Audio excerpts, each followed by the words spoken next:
कि अहले सुन्नत वल जमात का जो अकीदा है ये बड़ा मजबूत अकीदा है। मैं कहता हूं, मैं बड़ा तंग भी हूं इनसे, सुन्नियों से। मैं खुला आदमी हूं, मैं कोई डरता नहीं हूं किसी से। जिंदगी मौत अल्लाह के हाथ है, अल्लाह के हाथ है, कोई नहीं मार सकता। जब उसका हुक्म होगा तो मरेंगे, है जी।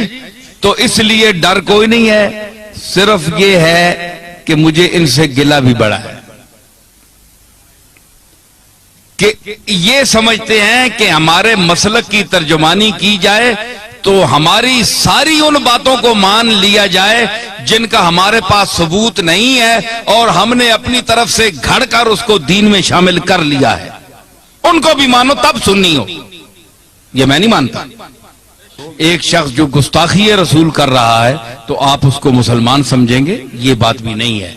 लेकिन ये छोटे मोटे मसलों पर जो मोहरें उठी हुई हैं, जनाब ये भी किसी ने किया, कोई अरबी को नहीं मानता जी वो भी काफिर है, कोई फलानी चीज को नहीं मानता वो भी काफिर है, जो अजान के पहले अस्सलातु वस्सलाम या रसूलुल्लाह नहीं पढ़ते या इसको मना करते हैं वो भी काफिर है।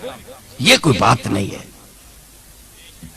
ये कोई ऐसी बातें नहीं है कि आप इनको कतियात में समझें और इस वजह से इतना इख्तिलाफ डालें कि एक तरफ कलाशनकोपें आपने उठाई हुई हैं, लड़ाइयां हो रही हैं, कत्लो गारत हो रहा है, तो ये क्या फसाद है? ये कोई चीजें नहीं है सिवा जात अल्लाह के बाद हुजूर अलैहिस्सलातु वस्सलाम की जात है।